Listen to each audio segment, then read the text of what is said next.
interesting background here. Okay, here we go, my friends. So today's title is how do we internalize the Passover holiday? Chaim. So the first thing we have to do if we're talking about internalizing the Pesach holiday, the Passover holiday, is to understand what a holiday is.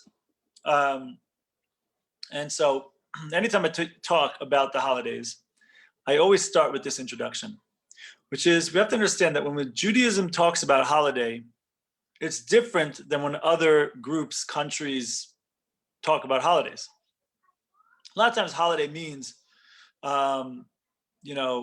take a day off, or a holiday means we're going to remember something that happened in the past. We're going to remember something from way back when.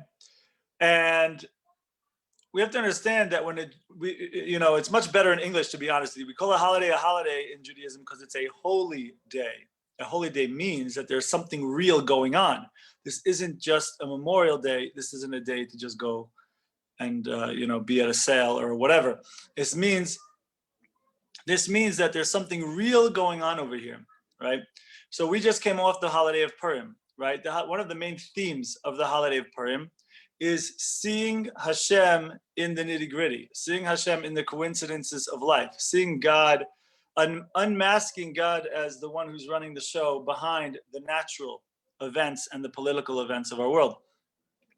And so the idea of Purim, therefore, is that there is an energy that's in the air of this time to be able to see that more than usual, right? Of course, we're always supposed to be thinking in this way. We're also supposed to be understanding and knowing that God's running the show behind what's going on in our lives in the natural world. But especially at Purim time, that is the avoda, that is the personal work that we can be involved with during that time. That's what's coming to the surface. That's the energy that's in the air. And so when we discuss a holiday and different aspects of a holiday, we have to know that what we're looking at, we're not just looking at something for its historical value to understand, what is the Jewish history behind this holiday? That's fine, it's nice to know, but that's not really the point. The point is, what is going on for me with this right now, right? And this is the idea that, like, you find in Judaism, there's a lot of remembering going on. If you look in the Kiddush for Shabbat, you see it says the Zeichel Etziat Mitzrayim, Zeichel L'Maaseh Bereshit. That it's a memorial for God creating the world, a memorial of God creating. Remember that God took us out of Egypt. So again, it's not just about we want to remember something as something in the days of yore. God came and he took us out of Egypt with the great plagues. No, it's not that. When you remember something, you're taking it from the back of your mind and bringing it to the front of your mind. You're becoming conscious of it in a way that, like, just think about a memory in your own life that was very emotional or that was very scary. If you really go into really thinking about that, it could conjure up feelings, those same feelings you had before. It could conjure up, if it was a scary event, your pulse might start to go faster, It means to say, but the event's not happening, so why are you feeling that? The answer is that, like, that's what your memory does. That's what remembering something that matters to you, truly remembering it does. It still has an effect on you. So that you are living with a flavor of that experience right now here in the present, right? So it's kind of like a sun and the sun ray. The source of light is Passover from way back when, but still that light shines throughout every generation of this time during this time period. Right? And that energy is what we are trying to tap into during this time and internalize and live with, right? So what is the energy of Pesach? So of course, there are different ways we can take this. There are different aspects that we can look at. But the best place to start always with anything, if you want to get to the essence of what anything is in Judaism at its core, is that we have a little Kabbalistic secret here, and that is you want to go to the name of the thing. That in the name of the thing lies the essence of the thing, right? Matter of fact, how do you say name in Hebrew? Shem, related to the Hebrew word sham, which means there, because in the name of the thing lies the there of the thing. In the name of the thing lies the purpose of the thing, the goal of the thing, what it's really here for, its destiny, what it's really all about. And so if I want to get to the essence of something, I want to get to the name of that thing and really get into it and see what that's all about. And so, and by the way, you see this also, you see that this is how the world is created in general. The idea that God created the world with speech. For example, at the beginning of the creation story, it says, God said, let there be light, and there was light. You see God speaking these things into creation because at the root of the thing is the speech that God spoke. The name of the thing is at the root of the thing, and the thing is an expression of the speech, right? Matter of fact, you see this in Hebrew words sometimes. Matter of fact, how do you say to speak in Hebrew is lidaber. A thing in Hebrew is davar. It's the same root because a thing is a manifestation of the speech, and the speech is at the inner core of the thing, right? Also, if you look in the first verse of the Torah, Bereshit bara Elokim et hashamayim ve'et haaretz. In the beginning, God created the heavens and the earth. Look a little bit closer. Bereshit bara Elokim. In the beginning, God created. First word is et. What does et mean? So there is no literal translation of the Hebrew word et into English. However, we know that nothing in Torah is extra. It's not missing. It's not just some additional thing. So Maggid of Mezrich comes along and explains what's et. It's very simple. Et is aleph to taf. The Hebrew language. Bereshit bara Elokim. In the beginning, God created et, aleph to taf, from A to Z. God creates the Hebrew language, and then God uses the Hebrew language to create the Shemaim and the Aretz, the heavens and the earth. And so, at the core of everything is the speech that God spoke, and we have a whole other class we can do on this. I do a class on names. It's not for now. Anyway, what we're talking, actually, we have a whole series on letters. That maybe we can do. I'll take it about 4 or 5 times. Maybe after Sfirat Omer, maybe after Shavuot, maybe we'll do like that. Someone's got to remind me. So after all that introduction, so what we want to do is look at the name for the holiday, right? Of course, which is Pesach, Passover. And so first thing that jumps out on us is this idea of passing over. Now, typically we know that the story of Passover, we know that the name is like, okay, God passed over the houses of the Jews as he went and put the smack down on the firstborn of the Egyptians, right? We're familiar with that story. Makes a good movie. Awesome. But Kabbalistically, we know that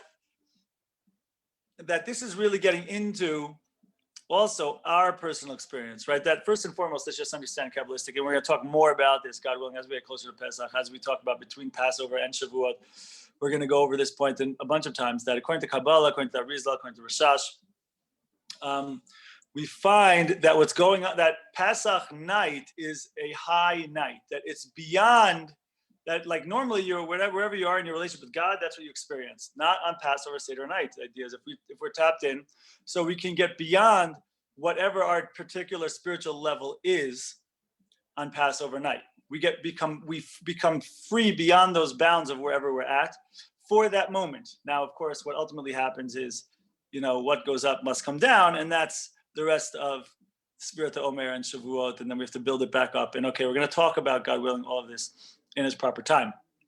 But what I want to focus on for a second is that freeing of constraints, that getting outside, that getting beyond, which is going on in the Passover Seder night, right? In particular, and really that's the energy of Passover altogether, is this energy of freedom, this energy of going beyond.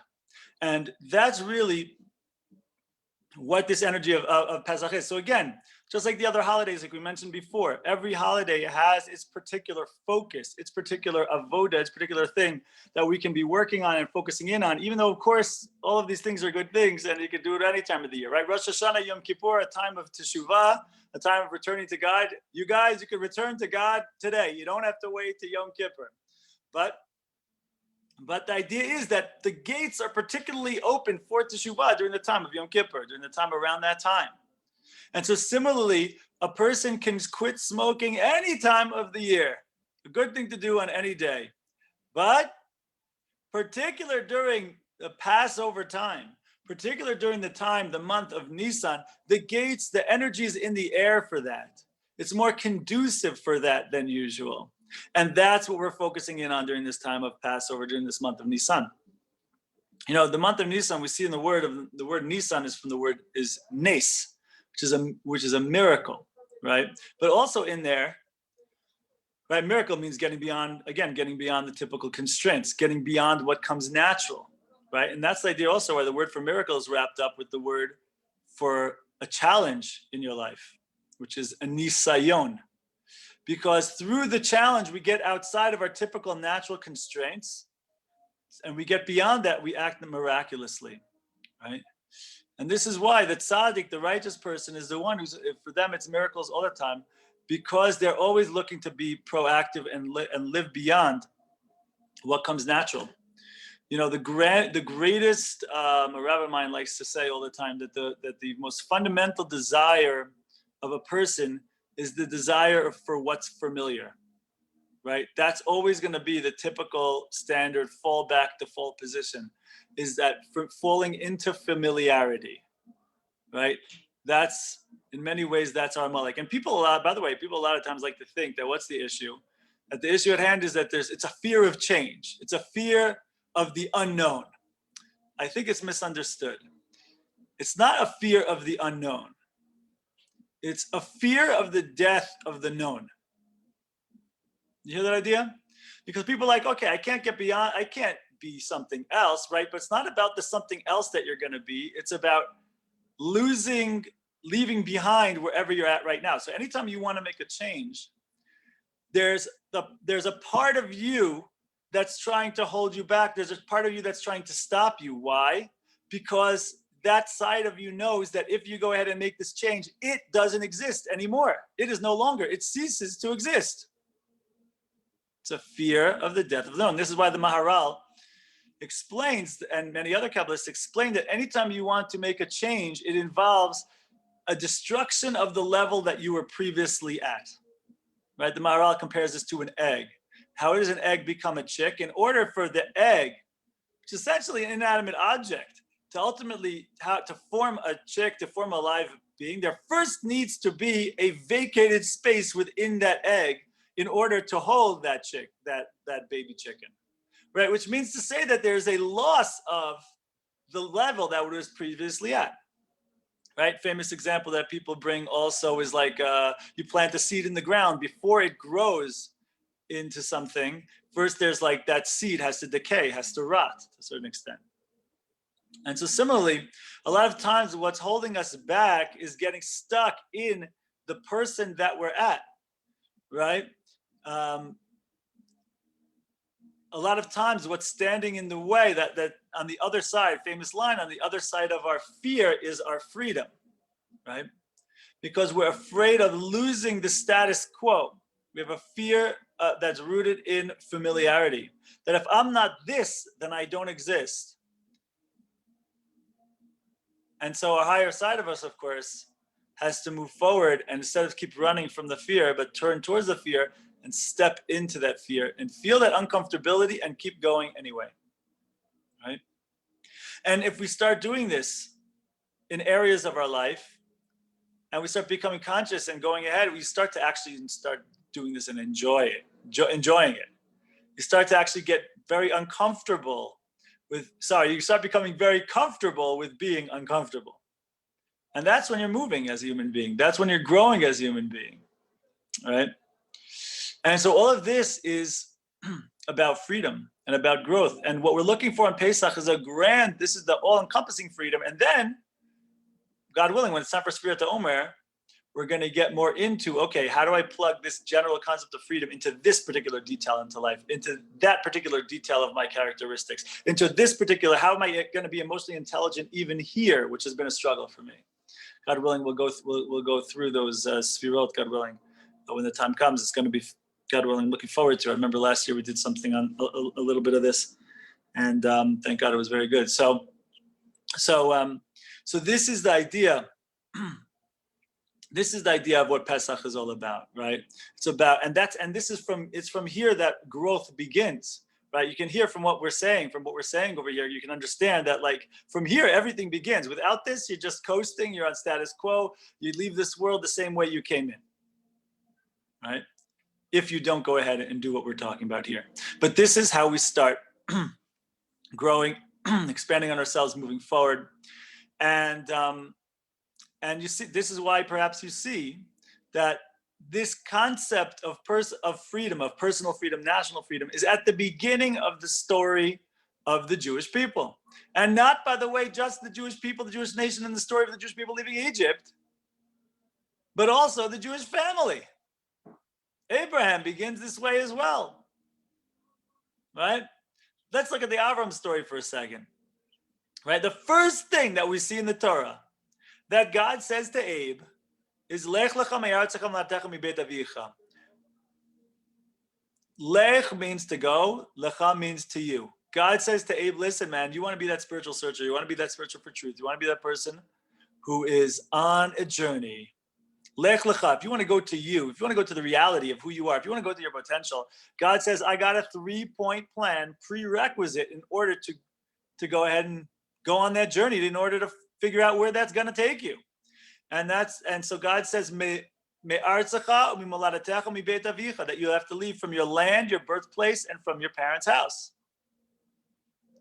But can you hear the idea? It's not just talking about geographical location, right? It's saying you have to leave from your land, meaning the energy of your land, the culture, the mentality of your land. You have to leave from your birthplace. Can you hear the idea that we each have a place in which we are born, quote unquote? We have certain biology, we have certain nature, certain genetic predispositions that if you want to go ahead and become a free person on a journey, it means to be able to take a step back from those genetic predispositions and choose another path. Notice how we're not talking about genetic predeterminations, we're talking about genetic predispositions. There's a difference, right? And so, from your land, from your birthplace, and from your parents' house. That we all have certain ways of being, habits we've picked up, especially when it comes to relationships or familial relationships, that we've picked up. That's our autopilot. That based on where we grew up, right? I'll give a story I like to tell about this is I once saw a video that was going around on social media, and it was one of these late night talk shows on in the US, where the host comes on and he tells his audience, listen, tomorrow night's Halloween, here's what I want you to do. When your kids get home after trick-or-treating, after they go to sleep, steal all their candy, and then when they come looking for it the next morning, and they don't find it, and they come asking you for it, and they say, hey, do you see my candy? And tell them you ate it, and then record their responses and send it to us, right? So I don't know, maybe some of you guys saw this. But a few days later, they came out with like a montage of all these different clips of people who actually did this, delinquent parenting, stealing and traumatizing stealing from your kids and traumatizing them. And sure enough, pretty much all the kids cry, right? One kid, he's throwing things across the room, another kid's banging his head against the table, another one's pounding his fist against the wall. And then there was this one girl who actually sat down across from her mom and starts talking about her feelings. But Mom, why would you do that? Didn't you know how it would make me feel? So, the whole audience is cracking up, right? But all you have to do is take a pause for a second, take a step back, and just scratch the surface a little bit and say, hold on a second. Why is it that this kid throws something across the room, this kid knocks his head against the table, the other kid pounding his fist against the wall, and this kid's talking about her feelings? Can you hear the idea that, 70, 75%, let's call it 70. That's 70% of the time. Can you hear 80% of statistics are made up. So here goes. Can you hear the idea that 70% of the time, what's going on there is that kid is responding the way they saw the parent respond when the parent had something happen to them that they thought was unfair. So it's not because the parent said anything to the kid. No, it's because of what the parent did, right? And that right? I once saw a line, I think also was on social media, so a quote once, something along the lines of be careful,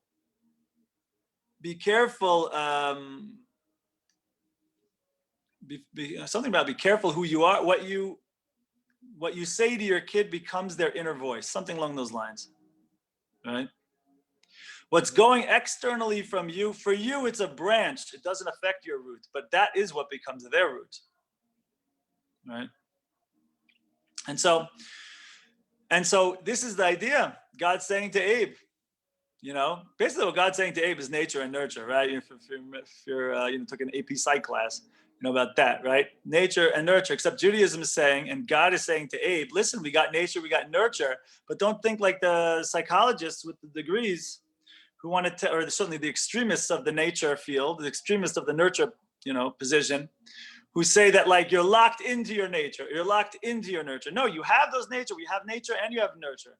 But the idea is, lech lecha, take a step. If you want to go on a real journey, if you want to go truly to self-discover and who and what you really are, what you really could be, you got to leave from your land, your birthplace, and from your parents' house. And that's how the journey begins. First thing God said to Abe in the Torah. Unbelievable, right? And of course, the same thing is true by the Jewish nation. You got the Jewish nation. There they are, in the beginning of the book of Exodus, there they are, enslaved in Egypt. Can you hear the idea that Egypt, when we hear about Egypt, it's not just about the fact that it was in the land of Egypt, right? In Hebrew, the word for Egypt is Mitzrayim. Mitzrayim in Hebrew is the word Meitzarim, which means boundaries, borders, constrictions, that which is holding us back, right? You can hear the idea whenever the Torah, by the way, tells us any of these stories, just FYI, tangent. Any of the time the Torah tells us any of these stories, any story in the Torah is not to teach you Jewish history. Any Jewish history you get out of the Torah, it's all true, but the fact that you just picked up that information is a bonus. That's not the main thing it's about. Torah is from the word hora'ah, from the word mora. Mora is teacher. Torah is teachings for what? Teachings for life. So Torah is the original spiritual self-help book, right? Of course, I guess that makes God the life coach, spiritual life coach. And so Mitzrayim, you hear the idea that we all have our boundaries, borders, constrictions, that which is holding us back, right? We all have those things, whether they be physical constraints, whether they be the emotional responses that have been put into us by our nature, by our nurture, whether it be the movies and the TV and all the culture and stuff that we sat through, getting all those ideas and those things and those feelings burned into the back of our subconscious. All of these things that have been put into us, the way we were spoken to, and then the way our mind went ahead and perpetuated those voices and those attitudes and those ways of being over and over and over again. All of these things, all of our Mitzrayims that have been put into us, right? And we see what happens with the Jewish people. They're in there, the Mitzrayim. Then what happens, they get taken out of there. That the Makot, different plagues, we could talk about those too. But they get taken out of there. And where do they go when they leave Egypt? Where do they go? They go to the desert. Right? What's in the desert? Answer? There you go. Not much. That's exactly the idea, right? The idea is to bust out of your personal Egypt. And when you bust out of your personal Egypt, when you bust out of that prison, that mentality, that way of thinking, those emotions, you find your way through that. You're able to deal with whatever the trauma is. And to get more practical is not for right now. Then you get to your personal place of desert, your personal place of openness, right? True openness, true open-mindedness, right? Not the open-mindedness of your university campus where if you say something against what they have to say, they will destroy you. That's not the open-mindedness we're referring to here, right? True the capacity to actually consider alternatives, true capacity to make a choice beyond what I've been programmed to do up till now, whether it be by society, whether it be by parents, whether it be by wherever else we could have picked it up, whether it be by the magazines that told me I'm supposed to be this way or that way, right? Whether it be the advertisements that put something attractive next to something else, and in order that in my mind I should associate that with that. All these different ways, right? To be able to extract myself enough that I can even consciously pick up on what's going on and why I feel what I feel and why this song makes me think about that memory, how that happens. To be able to extract ourselves enough and to go to that personal place of desert, and it's from there that the Jewish people get the Torah. Because it's only to the extent that we open ourselves up, free ourselves from that which has been holding us back, from our constrictions, from the mentalities, from the mindsets, from the philosophies, only to the extent that we open ourselves up and free ourselves, that we can go ahead and truly receive a new piece of information the way it was meant to be received. Right? Because if you don't do that, then even if you got a new piece of information, you're still filtering it off of your old Mitzrayim's filter, your old Mitzrayim system, the motherboard. And so it's just going to filter out anything that doesn't work, So you'll start slicing and dicing the Torah up and editing it to fit into your preconceived notions, right? And so then you'll just start calling, you take one or two things from the Torah, you call it Tikkun Olam, and then you reject the other 98%. And, you'll go to your quote unquote Jewish institution and, take a couple of quotes from the Talmud, twist it up, stick it on its head, stick a fork in it, and you'll call it Judaism. And you'll basically just be working for the philosophies that are antithetical for Judaism and just calling it Judaism, right? So it's very doable, but that just shows you how far it can go to if we don't truly do a Mitzrayim on the falsehoods that have been presented to us, whether that be religiously and philosophically, whether that be also just in our own lives, emotionally, the way we look at ourselves, our self-perceptions, and anything else. And so this is where the journey has to begin. Right now, it makes sense. This is where the journey has to begin. You can't. There's no skipping this, because you could pile a lot of stuff on top. You could learn a lot of Judaism, Torah, whatever. And you could, and it's worth something. But to really make change, we have to go through this process of reevaluation, of freeing ourselves from the past, so that our past isn't just basically going to determine our future plus a couple of mitzvot. You know what I mean? And so this is really what we're trying to gain and take from Passover, right? Is this concept of freedom and inner freedom. And to break away isn't so pashut sometimes, not so simple at all. That's why perhaps we find that when the Jewish people leave Egypt, they leave how many times, right? A lot of times I ask this question to groups. How many times do Jewish people leave Egypt? How many times? Once. What do you mean? No, you look in the Torah, you see they kind of leave twice, right? The Jewish people are taken out. They have the 10 plagues, and then the Jewish people leave, right? But then 7 days later, they get chased down again by the Egyptians. And that's when the whole splitting of the sea thing happens, right? That whole big fireworks event.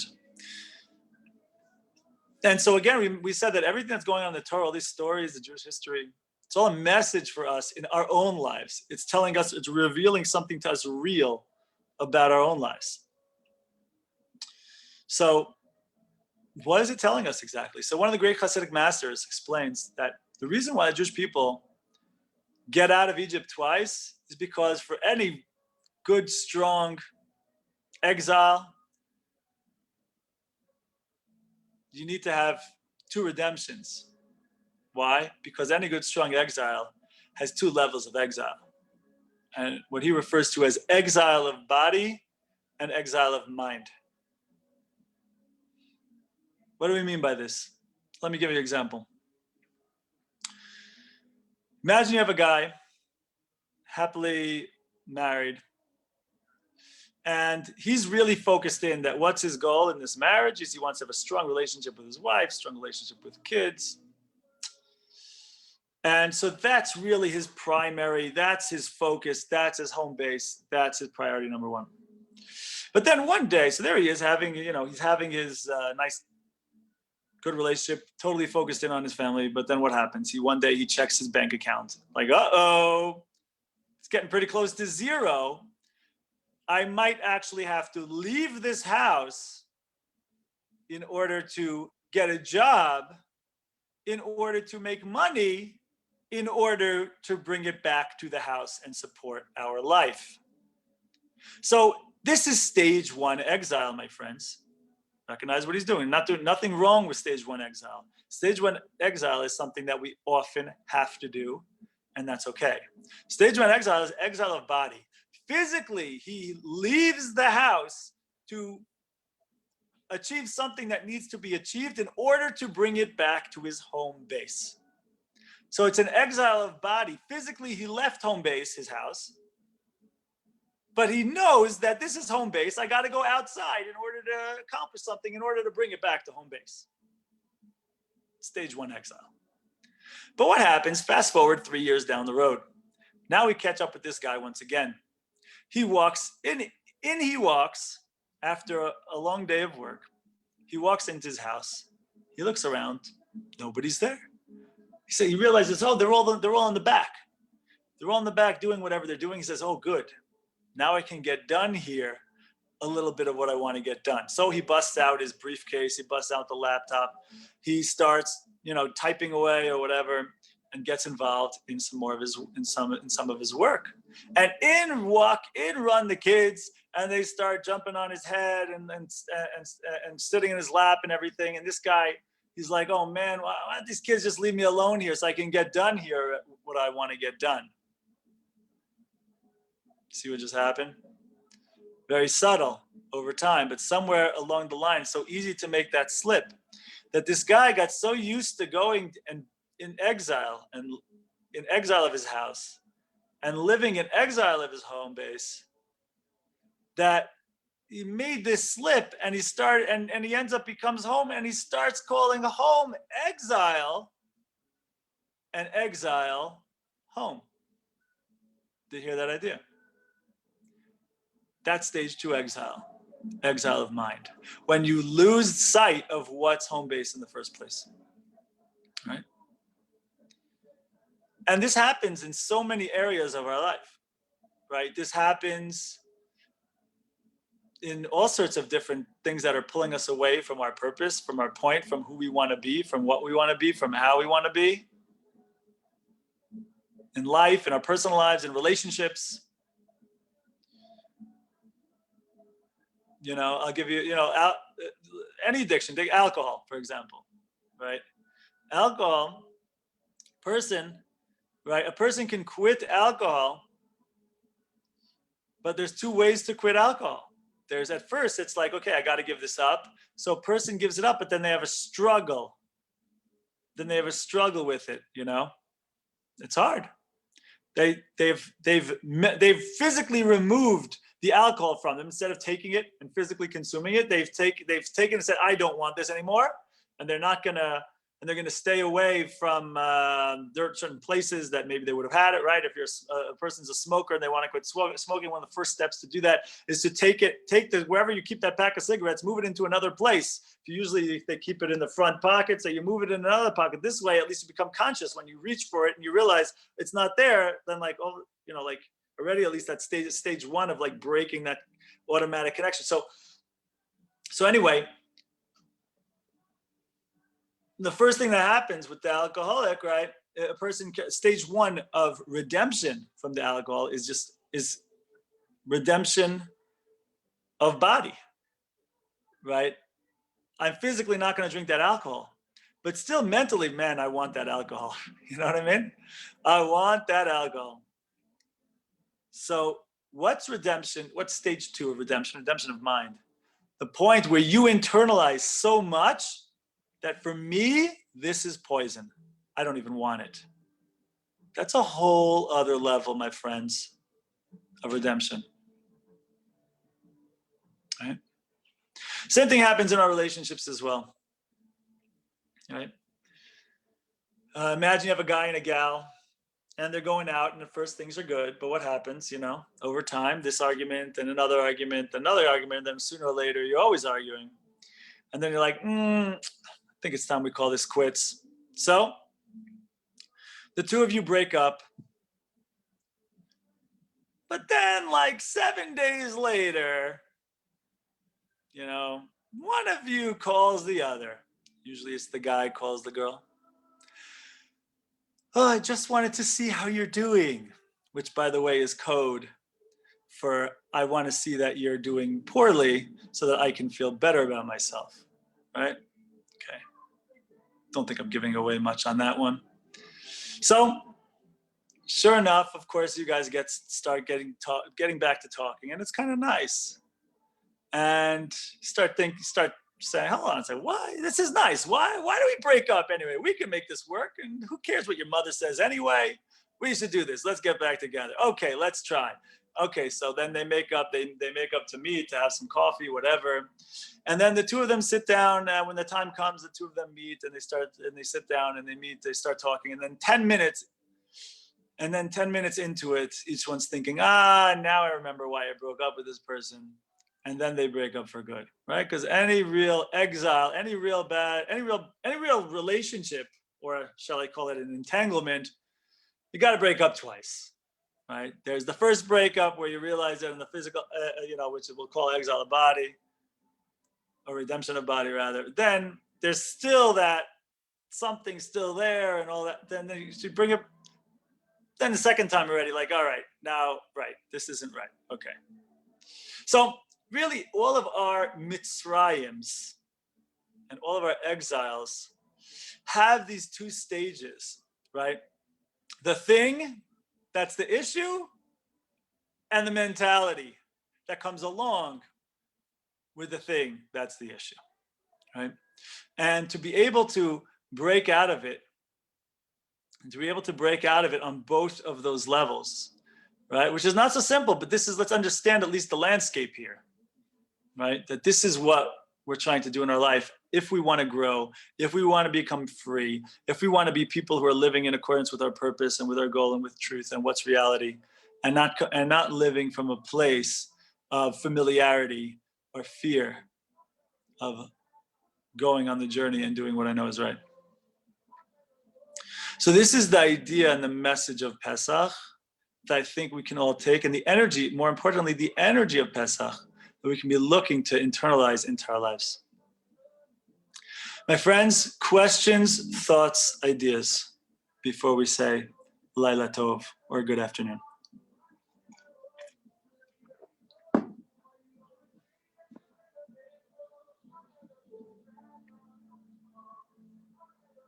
I guess that's all she wrote. Let me see, we got 3 chats here. No, nothing doing. All right, my friends, I hope this is meaningful. I hope this is helpful. Oh, wait, hold on a second. Awareness is the essence of the desert. The essence of the desert is that concept of, consciousness and open-mindedness to truly be able to think outside of the box that you previously had yourself in, to be able to extract yourself from that box. Because that's what freedom is. First and foremost, freedom is the ability to free oneself from the trappings of whatever I'm being pulled towards, right? It could be that even the thing that you're being pulled towards isn't a bad thing, but then okay, so then come at it from a conscious place, right? Matter of fact, we see this in Pirkei Avot, Ethics of the Fathers. Ezu Gibor, who is the strong person? Hakovesh et Yisrael, the one who conquers their inclination. It doesn't say Hakovesh et Yetzar Harash Shalo, the one who conquers their evil inclination. It doesn't even say that. It says the one who conquers their inclination. Maybe it's a good inclination. The point is, though, don't just do something because that's your inclination. Come to it from, it's good that you're in general motivated in the right way and you have a good path and whatever, but still come to it from a conscious place. Don't come to it from a conditioned place. If you have good conditioning, so good, enjoy that, be happy about that, be happy that things are flowing in the proper way, but then still come to it from a conscious place. Okay, my friends, hope this is meaningful and helpful. God bless you. Have a great, great, great month ahead of freedom and miracles.